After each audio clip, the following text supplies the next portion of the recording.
mother taught me to believe in fate. Eddie asked me about fate back when I was a human. I would have told you it was just a superstitious bullshit. That we are all designers of our own destinies.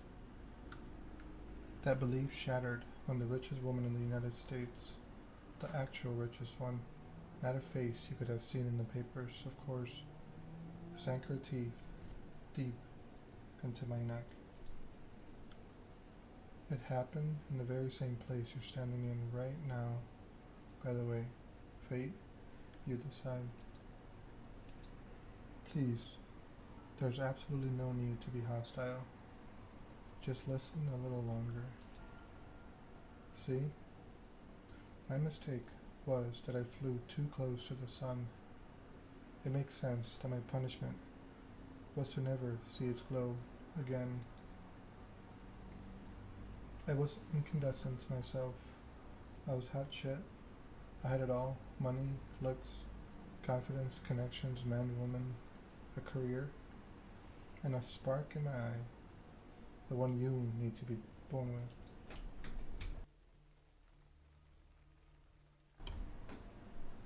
And that's when someone far more powerful than me saw my radiance and thought, that won't do.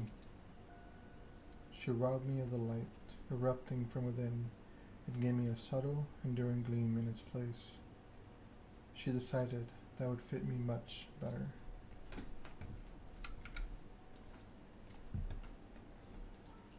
She was a 9th generation kindred, just like you, an apex predator.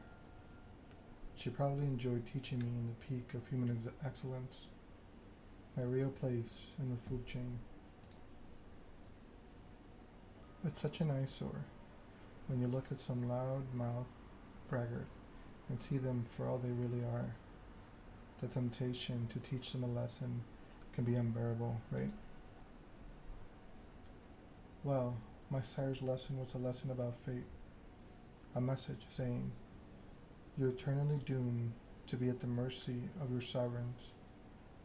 It almost drove me to destroy myself. What saved me was the ability to reinterpret her teachings. Hers wasn't a message of doom, it was a message of hope. Fate exists, and one can shape it if given the right tools. My sire didn't believe my tools were fitting for the job. She considered them toys, and me just her amusing subject. Well, she's deader than dead now, and I'm still here, standing right where she stood when we first met.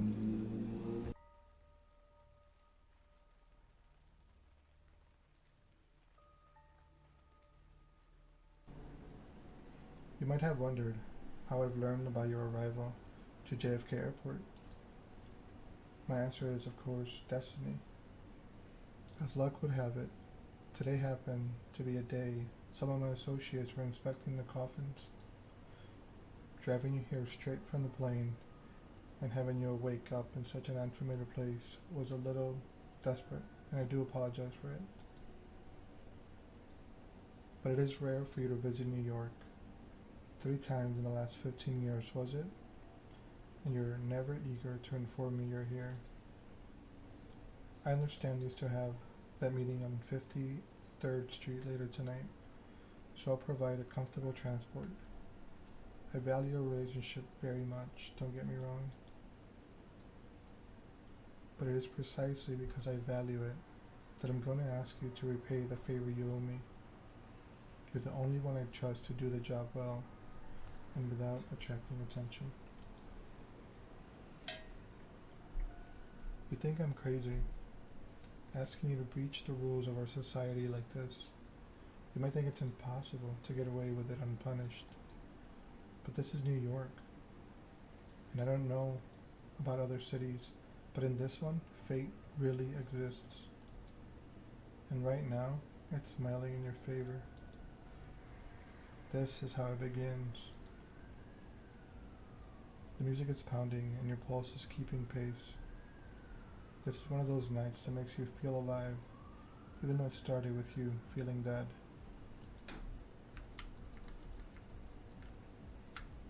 First came the messy breakup, then the realization you have nobody to talk to about how much it sucked. Still, you decide to roll with the punches. One Facebook search for your local events. Later, and you found just a thing for your malice. A short subway ride, and you find yourself at the club just outside of Dumbo.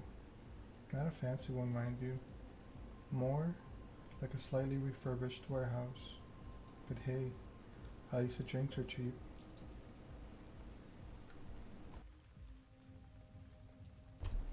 The DJ seems to really know his shit, too, alternating between cutting-edge industrial techno and classic Detroit crowd pleasers, expertly feeling out everyone's mood.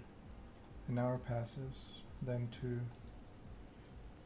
Usually, you'd feel awkward coming to a place like this alone, but tonight, you find something soothing in joining the crowd, blending in, even as you allow the beat to take over. Sweat, yours, other people's, soaks through your shirt and pants in a matter of minutes. A thought pops into your head. From the outside, the fully packed club must seem like a stuffy, smelly nightmare. But here in the thick of it, it becomes exhilarating. And you're not even on a pill tonight. There's this Latina chick whose curves are accentuated by the light dress clinging to her body, and she keeps bumping into you. Something tells you it seems incidental. Yeah, it's a good night. You wish it could last forever, because you know all too well what the next day holds. Waking up, getting dressed for work, the commute, the 9 to 5 grind that will make you just enough money to pay the rent and keep living in your overpriced shithole of an apartment. And with Jessica moving out, it all be coming out of your pocket. You run some quick calculations in your head and immediately come to regret that you did. Never mind. You spot the Latina again. She's now next to another guy, hitting it off. Your chance of not going to bed alone, gone, just like that. Fuck. Your mood temporarily shut down. You leave the dance floor and stumble your way to the filthy bathroom. You take a look in the mirror and start to wash off your face, obsessively, over and over again. A voice from the past echoes in your mind. Jessica. I've never felt like this with anyone. Seriously, I mean it. I feel like all my relationships up to this point were test runs. A shitty way to compensate for my low self-esteem. But this feels right. Finally. Shut up, Jess. This was the craziest fucking day of my life. God, I need a smoke. Pass me a light. What do you mean cops took the lighter? There's one in your mouth. Just shut the hell up. This is not you. Not anymore. Oh, fuck off. This is so like you. Acting like some sort of Clint Eastwood wannabe when I really, really need you to open up. You think you're impressing people with this tough guy act? Fuck you. I know how broken you really are. You need therapy. Yeah, now that sounds like Jessica today. You raise your head and look in the mirror. You try to smile, but all you can muster is a self-pity grin. And there she is, the Latina from before. She says you look like you need a drink. You hesitate for a second or two, and then blurt out as surprisingly enthusiastic. Yeah. You start to talk. It quickly becomes evident that she's into politics, and you're eager to please. You might be a corporate drone, but you spend a lot of evenings reading theory, actual theory, not bastardized Twitter cliff notes, and organizing for all matters of causes online. The status quo sucks. There must be something better, she agrees. You seem to subscribe to the same progressive political theories, have compatible ideas about the DSA's missteps, even watch the same YouTube channels. Your goals are aligned. She's a bit more radical than you've guessed. You attended a few rallies, been to a few protests, but this girl sounds like she broke her share of faces and kicked more than a couple of cops in the nuts over the course of her activist career. Her zeal is infectious. She taps into pent-up anger that you didn't know you had. The noisy club stops working for you both, so you hit the streets. Just as you're leaving, the DJ starts playing All the Things She Said by Tattoo, of course. You chuckle to yourself, trying not to slip into a bad headspace. She chuckles along with you.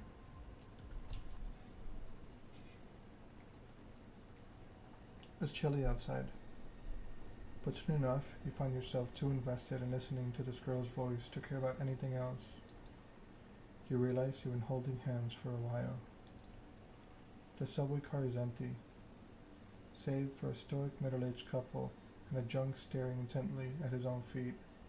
Plenty of room to stretch out. And yet, she sits right next to you. You can feel her thigh pressing into yours, her breath on the side of your neck. Maybe it's a booze talking, but you distinctly hear your voice asking if she'd like to crash at your place. I've got a better idea, she says. At this point, you're down for anything as long as it lets you spend just a few more minutes with her.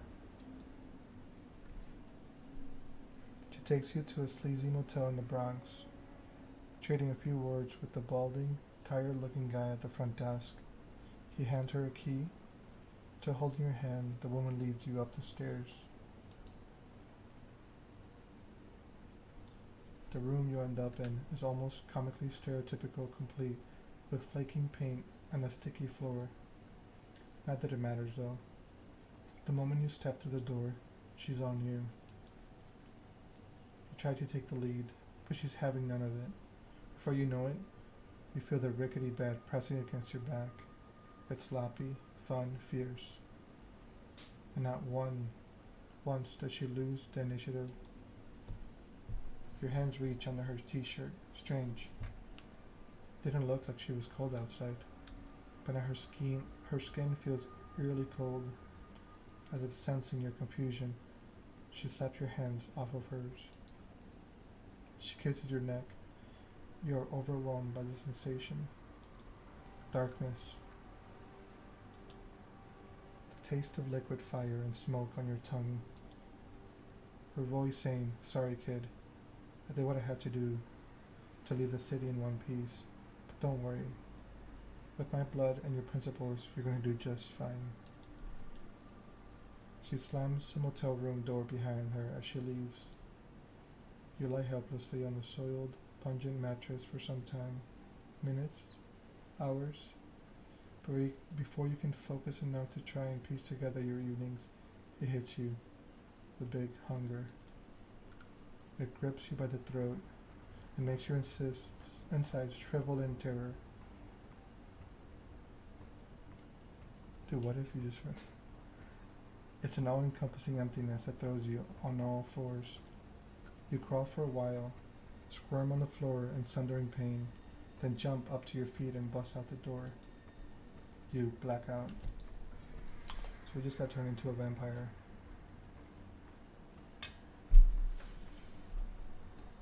This is your room. This isn't the room you saw when you last closed your eyes. Somebody cursed at you. A small, naked, buff dude holding a short leather whip. Whoa, what a goofy motherfucker. He throws a punch. He yells out several slurs. Yeah, I'll try, man, thank you. He hits you in the jaw. You black out again. Yep, no worries, man. Have a good one. The guy isn't moving anymore. There's blood on his neck. There's blood on his arms. There's blood on the floor. There's blood everywhere. Wow, whoever did this is one sick puppy. You realize you're sitting on top of this corpse. You hear a whimper. Someone else is there, a woman. Her arms are tied to the bed frame, an eye masked over her face, red marks on her back. This time you see it happen. You want to stop, but you can't. She almost manages to get a scream out, but it dies in her throat as you bite into the side of her neck. You drink. Blood. You're drinking blood. You could swear you feel her life force escaping her body, entering yours. Suddenly terrified, you tear away from her. She's not moving, but she's breathing. There's barely a mark on her neck. The guy on the floor, though? You doubled over in a spasm, realizing what you did. You feel like throwing up, but you only gag. Panic sets in as another realization dawns on you. Your heart is not beating. You put 2 fingers to your wrist, but feel no pulse. Same thing on your neck. Nothing. There's no breath coming out of your mouth. You have to get out. Get something to call an ambulance. For yourself at least. Probably too late for the dude on the floor. Did you really kill him?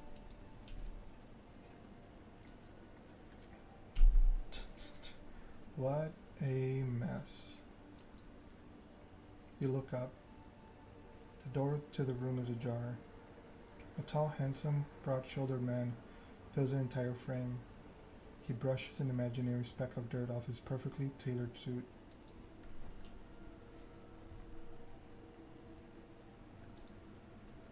Out of the way. I gotta call for help. The call's been made. I'm the help. He surveys the room, not moving an inch from where he's standing. He shakes his head in mock concern. Murder? Assault? That's 25 to life, if you're lucky. But since you're not, it's a death sentence. He takes a glance at his expensive-looking watch. Lucky for you, it's been a slow night. Otherwise, I might not have gotten here in time. Come on. The sun comes up in a few hours. You don't want to be around here when it does.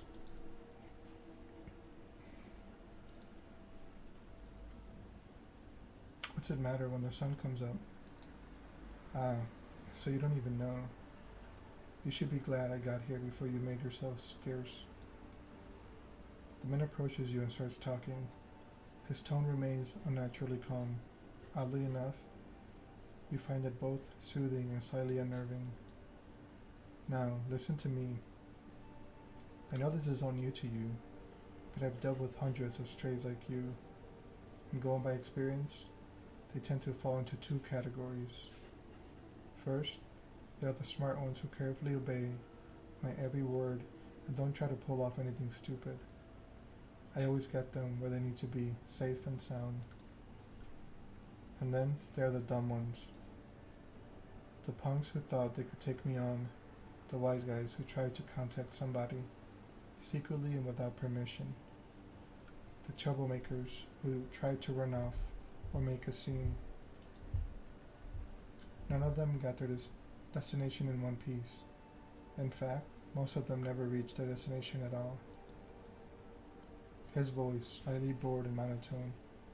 You can tell he's given this speech before, likely dozens of times. So you see, while I generally consider myself pretty smart, I'm also a Mets fan. It's my own true weakness. One thing that inspired me to come up with a 3-strike system when dealing with pups like you. Thanks for the lurk. If you get on my nerves once or twice, well, understand, not all of us perform well in stressful situations. But cross me 3 times and you're out. No excuses, no forgiveness, no mercy. As he's talking, he slowly approaches you, adding a bit of a theatrical swag to his walk. Eventually, he leans in, deliberately invading your personal space. You realize it's a test. He's daring you to do something about it. 3 strikes and you're out. Say, I understand, sir. Now, you've never been too eager to bend the knee to anyone. But this is something else. The man's very present instills a primal fear in your heart. I understand, sir. Glad we have that understanding. Moving on. Is there anything you'd want to inform of your current situation? Is there anyone you'd want to inform of your current situation? Tell them you're alright. He flashes his fangs briefly, and for some reason the sight sends a chill down your spine. There's something very wrong about him. Someone closest to you?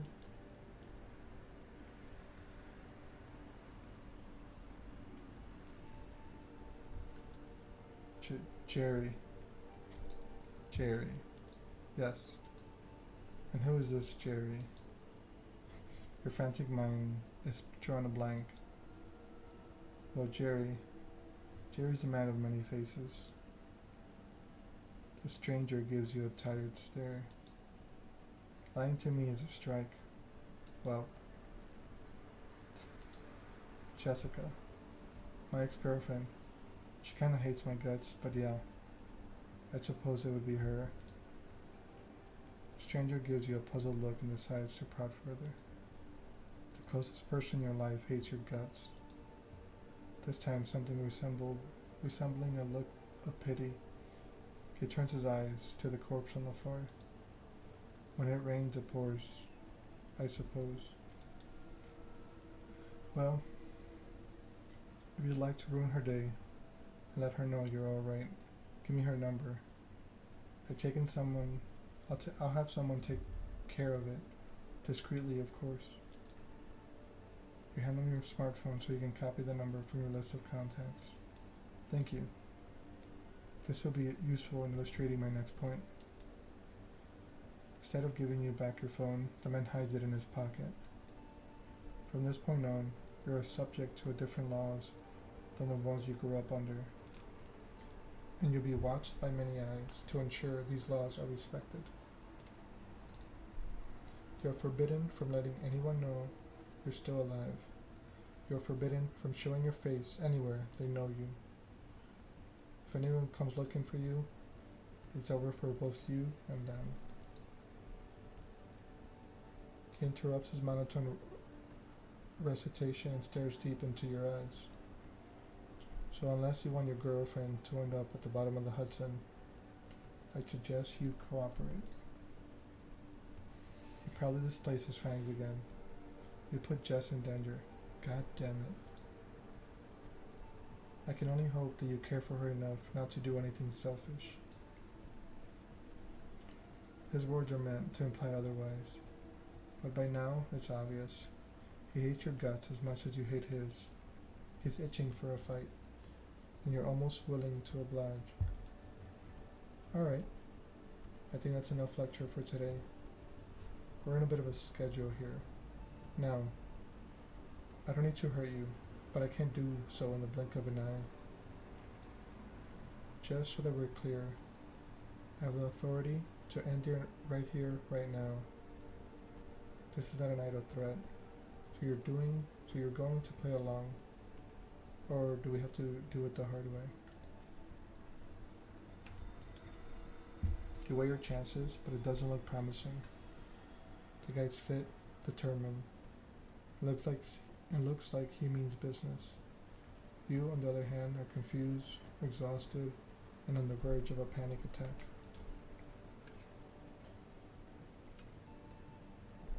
Yeah, fine. I'll go with you. He almost looks disappointed. A wise decision. Follow me, please, and close the door behind you.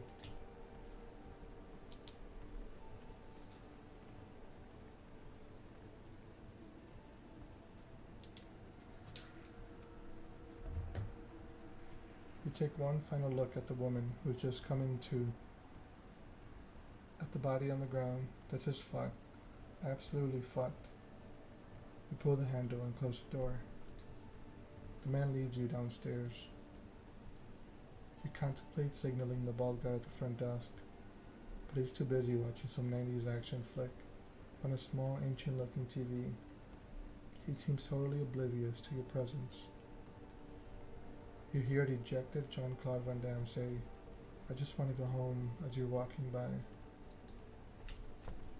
Your would-be kidnapper stops by the door and addresses you before opening it. I know what you're thinking. You're thinking, as soon as he opens the door, I'm making a run for it. Maybe I can outrun him. I'll save you the trouble. You can't. You can either get inside my car and I'll get you to where you need to be, or you can try something stupid that you regret later. Do I make myself clear? Clear as day. Day, huh? He opens the door and gestures to a black Cadillac Escalade parked right outside the building. After you. Following the stranger's instructions, you make your way to the car and get into the passenger seat. The door locks behind you. Inside the Cadillac is almost entirely dark. The side windows seem light-proof. The man gets in the driver's seat, starts the engine, and drives away without another word. This is afterlife, isn't it? You're not entirely wrong, but it's not what you think. He weighs his next words carefully. You have to forgive me. I'm not in the mood to wax poetic about the state you're in or my role in tonight's events. Just remember, if you want to survive the next 24 hours, you have to play along.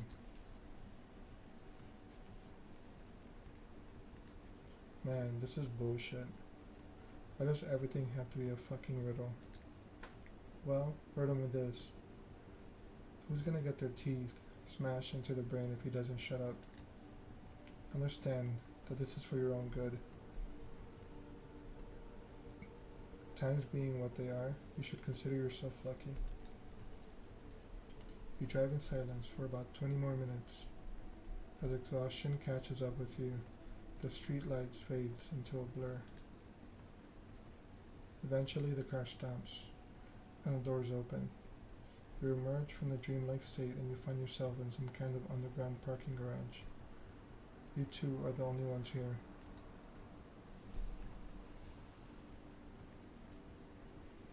The man points to a nearby door. Go on in. Make yourself comfortable.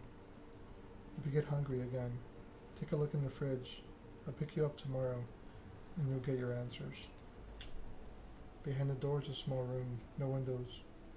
Just a simple bed and a single light bulb hanging from the ceiling. A small fridge is humming away in the corner, accompanied by a rattling AC fan in the wall.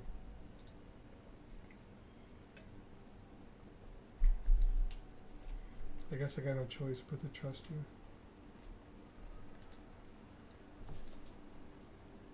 It took you this long to figure out. Remember, when I said you were lucky, I meant it. See, my job is to get rid of problems, but I'm not always just polite about it. This time, I was specifically told to mind my own manners. So believe me when I tell you, considering how this night could have turned out, being stuck in here for a night is a really good deal. Now get in, or I'll throw you in. You step inside. The stranger nods. Good night. He closes the door behind you. It looks sturdy, but as he's locking it, you notice claw marks all over. Looks like some previous guests weren't satisfied with their stay. You decide not to dwell on it and check the fridge. There's a single plastic bag there, filled with red liquid, no label. Tomato soup? You feel sick to your stomach. Best to leave it for now. You lie down on the bed. It's a simple mattress on a metal frame. You can't help but to think it looks exactly like this one back at the hotel with the bound woman. Oh right, you killed a man tonight. Or did you? Maybe none of this is real. Maybe it's all an elaborate prank. The girl at the club, Jess might have put her up to it. The tall guy's clearly in on it too. Now, he's back with them and they're all laughing their asses off. You don't know what to think anymore. Your mind races, but you're too tired to keep it going. Finally, you tense up one last time before drifting away into oblivion. You wake up. That in itself is a surprise. You barely remember when you drifted off. It didn't feel quite like sleep, more like plummeting into an endless void. You imagine that's how death feels like. The room isn't changed. The lamp is still on, the AC is still rattling, the refrigerator is still humming. You take a look at your watch. It's almost 9 p.m. You've slept for 17 hours straight. Maybe you died. Your breath is gone, and you feel no thumping in your chest. Does that qualify as dead if you're still conscious? You're not sure about that, but you are certain about one thing. You are hungry. It's not your stomach rumbling though. It's a need that stares somewhere into your abdomen and spreads to your chest, throat, and back of the head. You open the fridge. The bag is still there. You take a closer look at it. If it's soup, then its color and textures are off. You pull the cork out, take a whiff. You recognize the smell immediately. Holy shit. There's no mistaking it. It's bag blood. The smell is faint, and you remember some situations in the past where you found it nauseating. But now it's almost... No, not almost. It is enticing. It feels wrong, but right now there's barely anything in your life that doesn't. To hell with it. You pour a bit of the liquid into your mouth. It tastes bland. Reminds you of a cheap supermarket juice. Just enough flavor to register as what it is to claim in the box, but nothing like the real thing. Nothing like what you tasted last night. You swallow it. Somehow, you don't feel sick. In a weird, messed up way, you can't help but think it feels nourishing. You take a few more sips, and then just another one. Suck on the little bag, a little more. Eventually, you find that you've emptied it entirely. All. You look at the info pressed into the side of the bag. 450 milliliters of it. Even with its blandness, you still feel like having more. You realize your body longed for that intoxicating high you felt when an image of the corpse crossed your mind, causing you to wince. What have you become? You try to piece your thoughts together, make sense of it all, when you hear the lock click and see the door open. Standing there is a well-dressed stranger you met yesterday. Immaculate suit again, that predatory look, like a hawk on a hunt, but somehow more relaxed tonight. So, like a tame hawk, maybe. Good evening. Sleep well? He notices the discarded, emptied bag. I see you had a bit of a snack. I did. Get any more? No. Don't expect sustenance to be this easy to find the next time. Come on.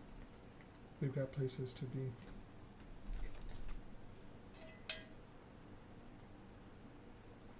The car is humming in the empty parking lot just outside the door of the cramped room you have spent the day in. The man motions to it politely, with a stern look on his face.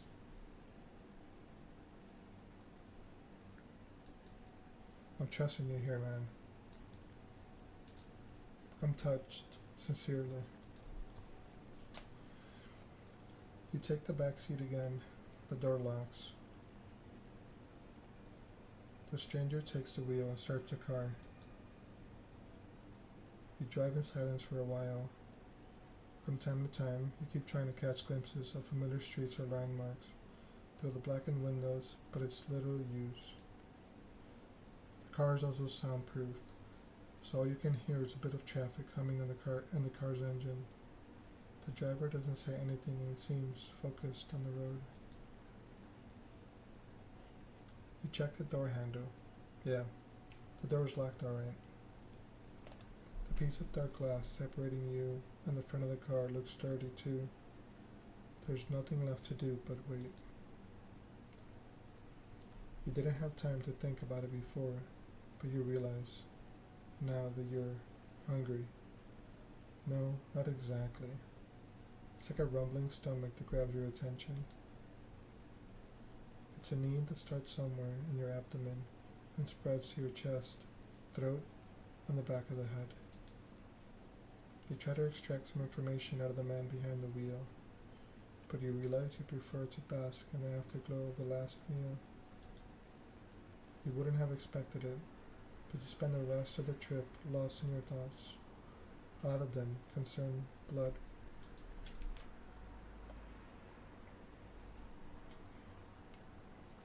It takes you another 20 or so minutes to get to your destination. As the door opens, you try to get your bearings. You're still in New York. That much is certain. Queens, maybe? After me. No sudden movements, please. You approach a nice-looking building that houses a 2-story gallery called the Art Hall. 2 large men in suits flank the door on both sides, and they give you companion a nod as you approach. Prompted by the stranger guiding you, you walk inside. The gallery is full. Spicy Blossom, how you doing? Welcome. The gallery is full, which is unusual at this hour, to say the least. I'm doing well. How about you? I heard one of your kids' birthday party was today.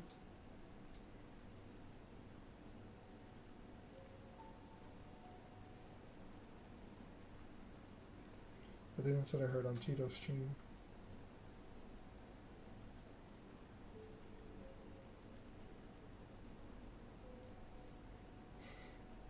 You're funny. You're like spicy. Shh. Hi, hi.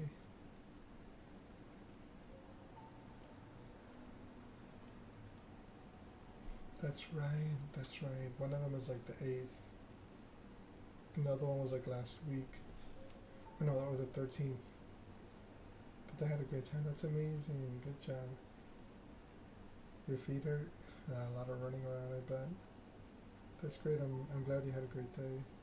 I'm sure they really enjoyed it as well.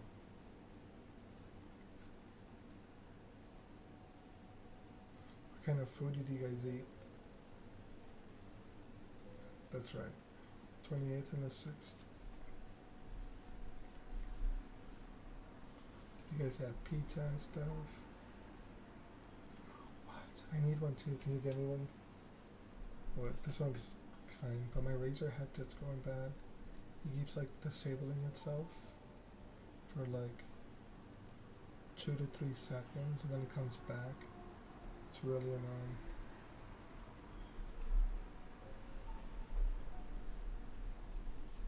They wanted to match mom. Heck yeah. Because mom's the coolest, right? I don't know anyone cooler than their mom. Now you gotta get the little ears.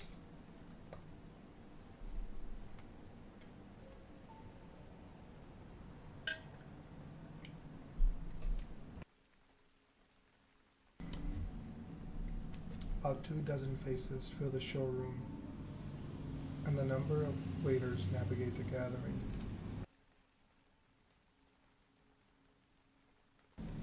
Serving drinks. All of them are beneath the guests' attention. The visitors are well dressed, for the most part, but it's unclear what they have gathered here for. Excuse me. Nobody seems to be particularly interested in the art pieces on the wall, and the atmosphere is polite, unnaturally so. Many guests turn to look at you and the stranger who brought you here. Their glances are varied. They wanted the cat ones too, but they just had pink, so I got them different ones, but in the colors they like. Oh cool, yeah, definitely post them. You off to bed? Hey, thanks very much for stopping by. I hope you have a great night. Sleep well and sweet dreams. You see open contempt on a few faces and animated interest on others. Most of the eyes in the room calmly observe you, as if it's wishing to praise your worth. The last time you felt like this was at your previous job interview. It was like being a piece of livestock, inspected from all sides, from any imperfection, so your wage would be haggled down. It was dehumanizing and made you feel dirty. When they call you the next day to offer you the job, you decline. Even when you're a nobody, you become even less if you trade away your dignity for a paycheck. The memory makes you feel warmer inside even now, although the state of your bank account never did. Good evening, Kadir, and to you, child. The woman. Tito. Oh, you're not Tito, you're Ben. What's up, Ben? The noble, cold voice takes you out of your head and back to the situation at hand. The gallery, a crowd of strangers. You being brought here against your will. For what purpose? The room awaits your response. Good evening, miss. You're addressing the Prince of New York City, Helen Panhard, child of Michaela. Thank you, my sheriff, but I am capable of introducing myself. She is somewhat plain-looking and doesn't seem to possess a great deal of charm, but still the entire room is intently focused on her voice. She has influenced over these people, that much is clear. You may address me as Prince, child. I realize your introduction into unlife was abrupt, and I understand your sire left shortly after. The rules of our society dictate I punish you both for this transgression. A murmur of agreement, maybe, can be heard from the gathered audience. But I am willing to listen to what our loyal sheriff has to say about the circumstances of your embrace first.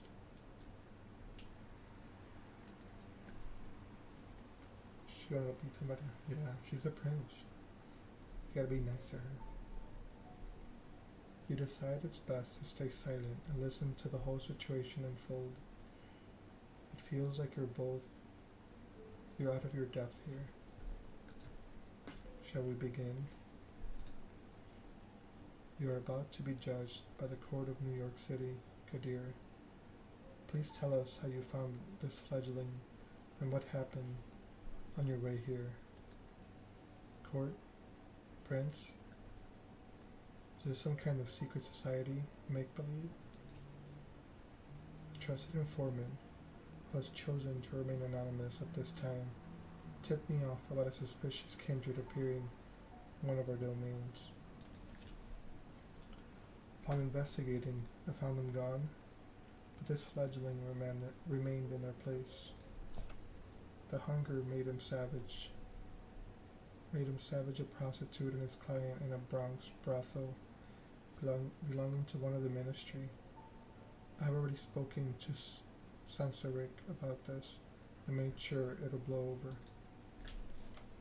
Regarding the fledgling himself, surprisingly enough, he offered little resistance last night and cooperated on our way to the safe house. I was pleased to not have to force his compliance. We had a quick chat, but wishing to appear here post haste, I urged him to join me, which he did without a struggle. Again, a pleasant departure from my usual routine. His thirst partially slaked with the bad blood we kept in the house safe. We had a pleasant enough drive here. Story ends with us arriving at Elysium tonight. All eyes are on you again. You take a special interest in one of the faces. It's a beautiful woman with curly, almost blood red hair and a dress to match. You see her whispering to some despicable man with an absent-minded look on his face. Who is she, you wonder? Thank you, Kadir. I'll take note of this fledgling behavior and will take it into consideration later. She turns her attention to you. First, there's a matter of your sire, the person who brought you where Kadir picked you up from last night. Who were they? A Latina woman, very radical. Unless she convincingly lied to me, she was special, extraordinary. She had fire, conviction, temper. She seduced me, easily in fact. Made me think she wanted me. I fell for it, and now I'm here. It feels awkward talking to a room full of strangers about what seemed like a random one-night stand at the time. Not to mention that even though the Latina made an impression on you for sure, her face is already fading from your mind. You realize she never told you her name. Well, Kadir, does that sound familiar? No, it does not. Or at least not familiar enough. I'll continue to search after we're done here.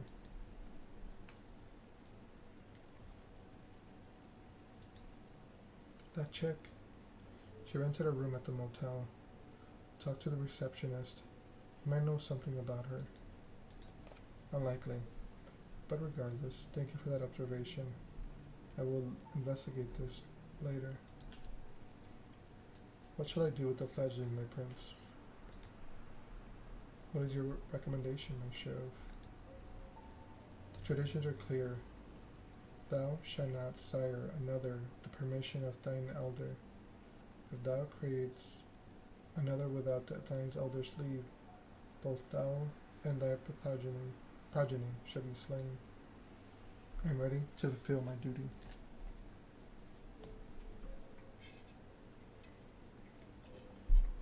Stay your hand for just another moment longer, Kadir. I wish to consult my counsel on this. Make sure everyone is in agreement. Of course. Can I move the text up? Let's see. I feel like I can't. Right. He seems strangely relieved. The prince leaves the main showroom, and a handful of people follow her out. You're about to ask Kadir what all that talk of traditions and councils was, when the red-haired woman approaches the two of you. Sophie. Sheriff. I was wondering if I could have a word with the fledgling. What for? She lowers her voice in response. Come now, Kadir. We all know what the verdict is going to be.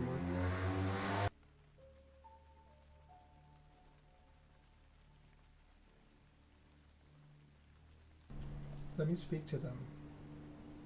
You might not have to stain your hand tonight after all. Her words grab his attention. His face is hard to read. It's like several emotions are struggling for domination. Anger, sadness, hope, gratitude, resolve.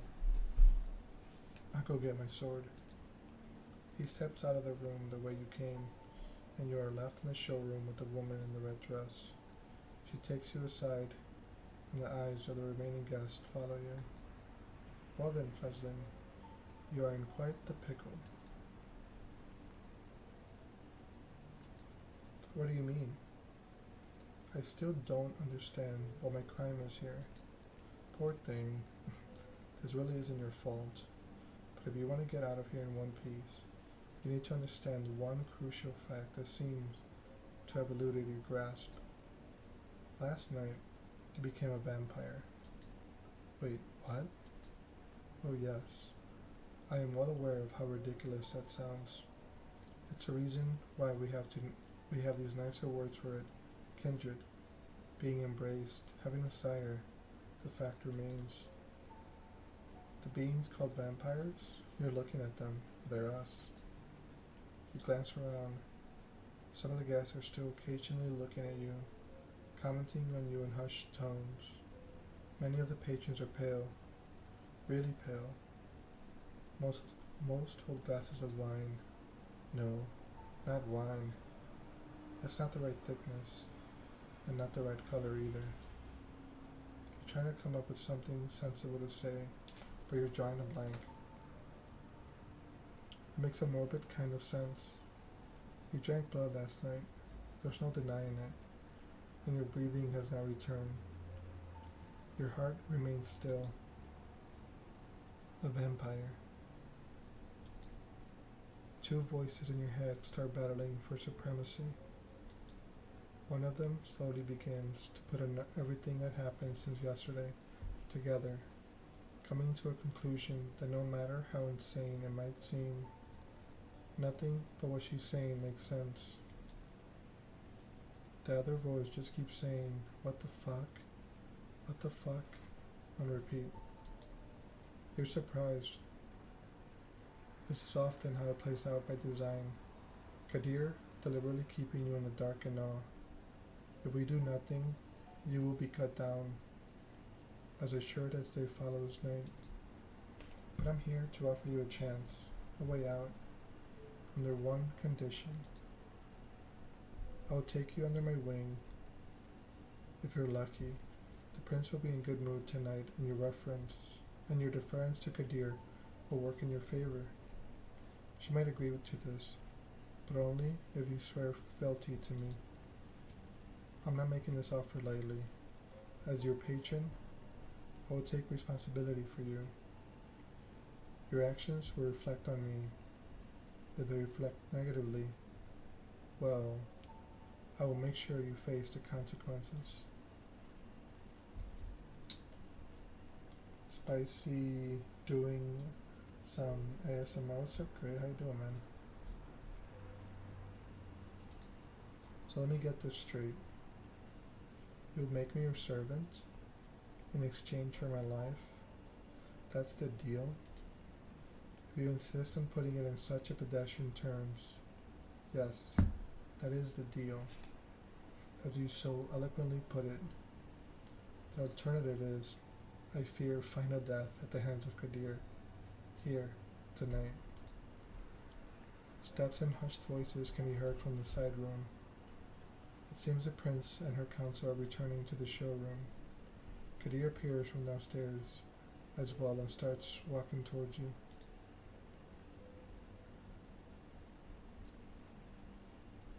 Good to hear, Gray. When you hear the verdict, ask to be spared. I will intervene. Remember my condition. She flashes a heart-melting smile towards Kadir, who does not smile back. The sheriff's immaculate suit is now complemented by a curved, oriental-looking metal scabbard, fastened with a colorful sash around his waist. It would look vaguely ridiculous if it wasn't surprisingly intimidating first and foremost. Kadir takes his place next to you and observes as the prince takes her center stage again. I hope you're able to relax, Gray. I hope you're able to fall asleep here shortly. Loyal kindred of the New York City Camarilla gathered here tonight. I have made my decision regarding Miss Fleslin. She briefly addresses you. I want you to know that this is not an easy decision to make. For your part, you have not done anything to earn our ire. I do feel genuine sorrow for what must be done. We are all keenly aware that these nights we need to close our ranks and trust the window of our elders and their traditions more than ever before. There's no place for tolerating dissent. distant, when our very existence is under constant threat. Although I acknowledge some of my council's divergent opinions on this. She takes a look specifically at one of the people who left the room before, a rather plainly dressed, shy-looking man, whose skin has a somewhat healthier tone. He bows his head in deference. I hold the final authority over this fledgling's fate, and I declare that while their embrace might be the sire's responsibility,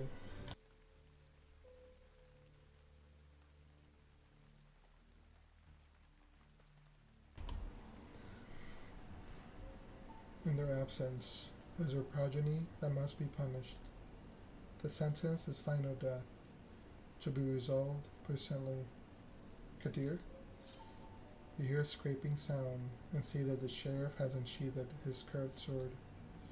It is a beautiful, detailed blade, which you expect must be worth a small fortune. Its apparent sharpness makes you freeze up. 2 outs, bottom of the ninth. His quiet mumble is audible to nobody but you. As his eyes meet yours, you note just a hint of sadness in on his countenance, one that quickly vanishes to give way to grim determination.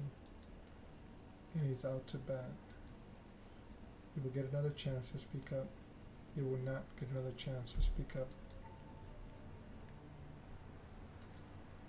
You make your choice. I'm not going down like this, damn it. Spare me. Prince, if I may ask you to stay to share his hand for a while longer. Kadir looks at the prince, await a response. The sword is still hanging above you, threatening to all at a moment's notice. Is there something you'd like to say, Miss Langley? Yes, if I may.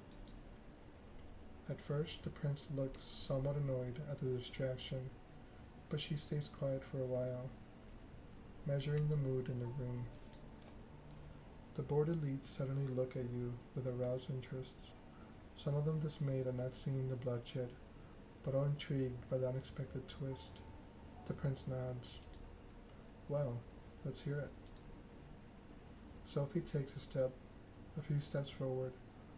All eyes are on her now, but Kadir's heavy hand on your shoulder makes it clear you won't take advantage of the distraction. My prince, while the traditions are clear, I believe that the proper context should be observed in addition to the letter of our laws. This fledgling is a burden, but with proper guidance, they could become an asset to our domain. Am I to understand that you're volunteering to take this sireless child under your protection? Yes. I happen to think they might hold a potential that would be unfortunate to waste. I do expect their full cooperation, of course. Whispers can be heard again, an incredulous voice or two, a hushed, just behead the fucker, some suppressed exclamations of surprise. Silence. I asked all of you to make a note of this moment. I might be persuaded to bend one tradition in this child's favor, but another will have to be enforced even more firmly in its stead. Until thy progeny shall be released, thou shalt command them in all things. Their sins are thine to endure. Are you certain that's a responsibility you wish to shoulder, Miss Langley? I am willing to guide this fledgling and add a value ally to our sect in a time of need, yes. But I would like to receive the right of destruction over them, if it pleases you.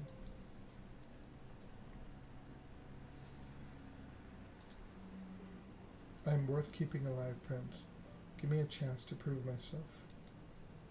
That remains to be seen. I do take notice of your tenacity. See that it doesn't become a burden. I shall grant you what you ask. Let it be known, Sophie Langley of the Clan of the Rose will become this fledgling's patron. They shall be considered like sire and child. Miss Langley will take full responsibility for them, and I grant her the right of destruction if she sees fit to use it. Let my intentions be clear, however. If I am to turn a blind eye to one of our most important traditions on this occasion, I expect it to be beneficial to the Camarilla. Substantially so. I hope you find this verdict satisfactory, Miss Langley. Of course, Prince. Thank you. Very well. She turns to you. What is your name, child? Talon, Prince. She nods. Welcome to the Camarilla, Talon. Now, this evening proves to be the event more eventful than I anticipated, but with the fledgling's fate decided, I believe our meeting here can conclude. Thank you all for appearing on such a short notice. Give my regards to those who couldn't make it. Kadir, a moment of your time before I let you return to your duties. Of course, Prince. He shoots you a side glance that doesn't leave much space for interpretation. You will be watched. You will be judged. And if needed be, you will be punished. The two of them leave the gallery. Well, Talon, I think we've both already managed to significantly improve each other's evenings. But let's keep the ball rolling, shall we? I think we should have a toast to a new, fruitful partnership. She raises her hand to one of the well-dressed concierges who have now reappeared in the showroom to refill the guest glasses. The conventionally handsome man approaches you with a carafe of red liquid. He pours it into two tall glasses. It's blood again. That much is clear. You're in two minds about drinking it, but the memory of last night's hunger makes you wince. You take a tentative sip. You expected the same blandness you tasted a few hours ago, but this one you can actually savor. It's smoky and warm, making you think of a cozy cabin in the woods. It does strike you a strange image for your mind to jump to when drinking human blood, but it is what it is. You've never tasted anything like it. Do you like it? I think New York City caterers have very bourgeois ideas about what good blood should taste like. Apologies. You must have so many questions. While we're on the topic, perhaps we should start with those related to sustenance. I feel this hunger constantly. How much do I have to drink to make it go away? The sad reality is, it will never go away. No matter how much you drink, you will always be tempted to have more. Unless you consume someone wholly to the last drop, paying for temporary relief with their life, but that is one-way road to losing your humanity. Best starting by just taking a single sip from a vessel. Be prudent. Hot, fresh blood will be more satiating than most anything they serve in a fancy glass, but it can make you more voracious. As to how much you should have, it depends. If you're frugal, you can survive many nights without a single drink, but it's a risk. But it's risky, and will tempt the beast that is part of our curse. Tomorrow, I should take you hunting, and we will explore this topic further. The blood you're having tonight should be enough to keep you happy for now.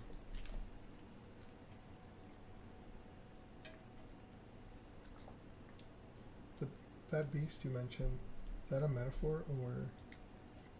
Oh, it's quite real. Although not in a strictly physical sense, it lives in us. It lives in all of us. Our nature and hunger manifest.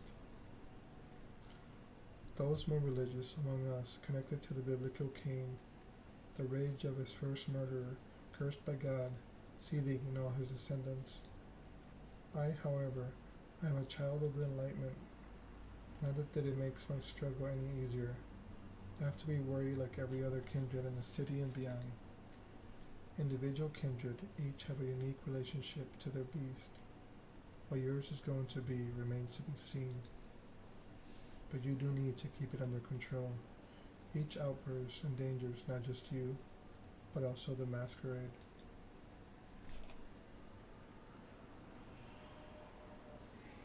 concierge returns. Ask for permission to intrude, which Sophie gives you a polite smile and leans in to whisper in her ear. You note that the gallery is now almost empty. I'm being told the gallery is just about to close, but we still have quite a lot to discuss. We'll go to one of my apartments. My jalopy is waiting downstairs. Come. The smile she puts on makes you remember the way you felt with the Latina. It's not arousing though, more like magnetic. You find it hard to argue. Even though you're still suspicious of her authority over you, her charm momentarily wins you over. Sophie leads you to a luxurious silver Rolls Royce and invites you to sit in the back. The chauffeur, a broad-shouldered, clean-shaved, middle-aged guy, starts driving immediately. Where did we leave off? I believe I started telling you a bit more about our customs. You've heard the prince refer to our traditions. The chief among them is a masquerade. As you might have gathered from our assembling at a niche gallery after closing time, our comings, goings, and doings tend to be somewhat secretive. We do not advertise our existence. We allow myths and modern fiction to morph and muddle the facts, so to the vast majority of kind, we remain bedtime stories and pop culture icons. Say, is that the one television show about a vampire angel still popular? You shake your head in confusion. She shrugs and continues talking a little more dejected than before. Our clandestine ways help us remain safe, allowing us to explain away the occasional trip-up of the rational minds of the 21st century humanity, and dictate much of our interaction with mortals. What's the worst that could happen if you're a vampire? I'm sure you can defeat any threat that comes your way. It would surely make things easier if we could. Unfortunately for us, there are plenty of things that harm us. Chief among them are sunlight and fire. Both will burn you to ash. That's why we rest during the day. You felt it, I'm sure. That it's more like being dead than being dormant. But we have no choice. We are night dwellers, but day sleepers. Summer folk related threads are just legends, or occasionally a minor nuisance. Garlic, running water, even religious symbols don't repel us, unless the wielder is uniquely pure and godly. Stakes to the heart, though, that's something to avoid. They do not destroy, but they do paralyze, which, under the right circumstances, can often be the same thing. That's a reason to have somebody like me trust the driver. Gregory, make sure you're safe when you're drifting away. We have many enemies, and they often know their advantage lies with daylight.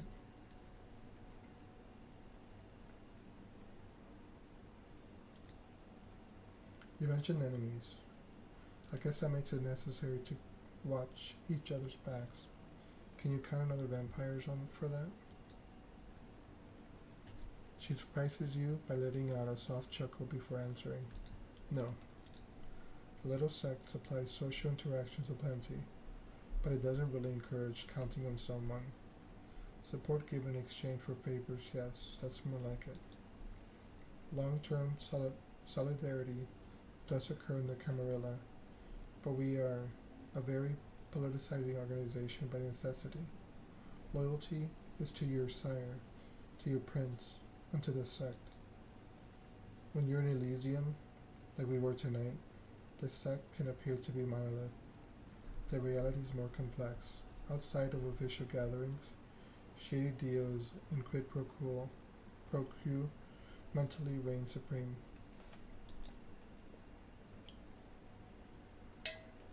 She seems to be lost in thought and falls silent for a while, leaving you to ponder all the things you learned tonight. It still feels absolutely unreal, but as piece after piece of knowledge falls into place, the image becomes almost like an entirely logical jigsaw puzzle. Whatever you wouldn't believe on your own, you've witnessed. Many questions swarm your thoughts, but the one you keep returning to is what your place in this new reality should be. The car stops. You're in the city, in front of an old but well-renovated apartment building. We're here. Would you like to see your lodgings? I get my own apartment. That's neat. Consider it the first of many gifts that I'm able to grant in exchange for loyalty. Come upstairs. She leads you through a small hall with a night guard who greets Miss Langley with a good evening, and you take the stairs up to the second floor. Sophie opens a door to the room 209. Inside are all the amenities you could expect from a modern apartment, and some you wouldn't have deemed necessary just the previous night, including thick blinds on the windows. The back room has a comfortable looking bed and a thick steel door with several sturdy looking locks but no windows. Well, how do you like it? This is great, thank you. I'm glad. Make yourself at home. Tomorrow I'll take you hunting and discuss the blood in more detail. I'll let you get comfortable. The keys are of the television set. I'll come pick you up tomorrow night. Use the back room for rest. You can lock the doors, just in case. It stings a bit when she leaves. It's like the room suddenly became a few shades dimmer. You inspect the kitchen, hoping to find something to drink. Nothing. No regular food either. Feels strangely that Kadir could be more thoughtful host than your new sire, even if only in that respect. You briefly wonder if the sheriff might have a hidden sire, a hidden side. With nothing left to do, you lie on the couch with the TV playing in the background for company. Columbo reruns. Kojak reruns. President of the United States got himself into serious trouble again. President of the United States got himself out of trouble again.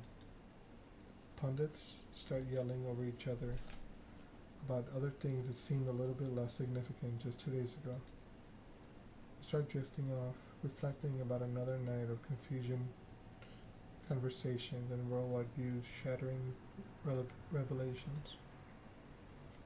How many more before you finally understand what happened to you and what you're supposed to do now? You keep coming back to the life you left behind, the people you should contact, the things you want to pick up from your apartment. You wonder when you'll have the chance for either. As you start to feel the same tiredness that made you drift into a cold sleep last night, you settle in the back room. The bed is comforting. The lack of windows, less so. You leave the light bulb on. Looking at it, you realize it's the closest you'll ever come to staring at the sun on a breezy summer day again. A wave of melancholy overwhelms you. A few minutes later, your consciousness fades, and you take the plunge into darkness again. Sinking, sinking, sinking, sinking.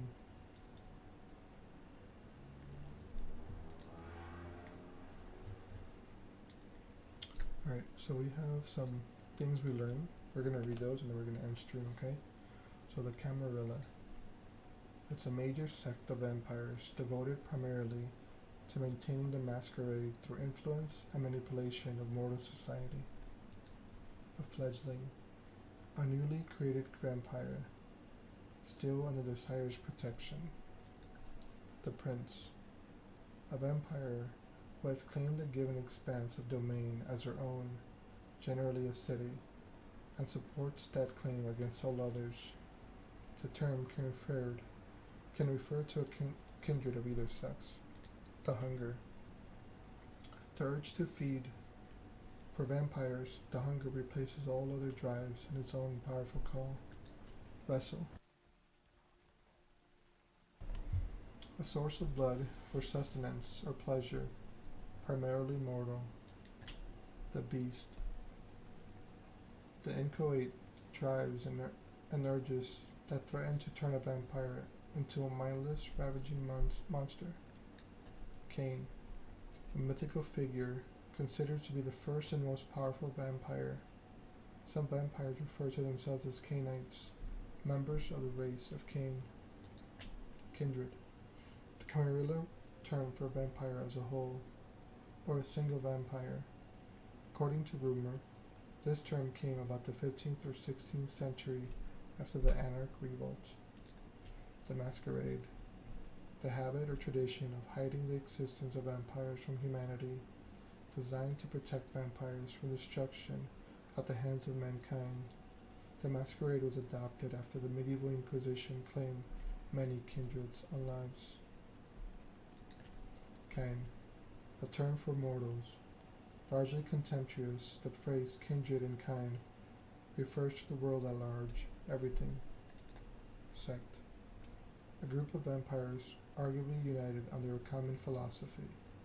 The two most widely known sects currently populating the night are the Camarilla and the Anarch movement. Sire, a vampire's begetter, the kindred who created them. Elysium, a place where vampires may gather without fear of harm. Court functions in Elysium are strictly kept apart from mortals and surrounded by secrecy, but the Elysium building itself could be a public museum, a gallery, or club. Berghain is an Anarch Elysium. The Louvre is a Camarilla Elysium. Sheriff, the sheriff ensures that the traditions and the decree of the prince are obeyed, hunt down violators, and deliver just punishment. In the case of minor violations or known enemies of the Camarilla, the sheriff is usually authorized to act as both judge and jailer or executioner. But when it comes to greater offenses, they will deliver the accused to the court to be judged. Okay. The traditions. The 6 traditions from the core framework for governance among the kindred. The first tradition, the Masquerade. Thou shalt now reveal thy true nature. The second tradition, the domain. Thy domain is thine own concern. All other owe thee respect while in it. The third tradition, the progeny. Thou shalt only sire another with the permission of thine elder. The fourth tradition, the counting. Those thou create are thine own children. Their sins are thine to endure. The fifth tradition, hospitality. Honor one's another domain. Without the word of acceptance, thou art nothing. The sixth tradition, destruction. Thou art forbidden to destroy another of thy kind. The right of destruction belongs only to thine elder. Okay, so we read everything in the dictionary. I think that's it. So that's our quest. The beginning. This is everything from like right now.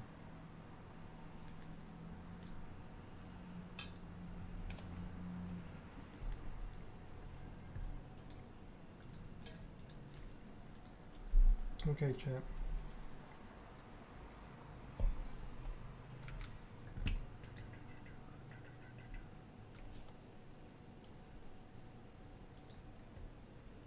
We are going to go ahead and end here. Tomorrow's Monday, or later today. We'll be back tomorrow, probably with some community gaming. We're probably going to do Jackbox again. So make sure you tune in to twitch.tv/TheSpicyJuan at 8 p.m. Eastern. If I do start streaming early, around maybe 6 or 7, I might do a different game. But thanks very much for tuning in. Have a great night. Sleep well, and take care of yourselves. Thank you. Bye.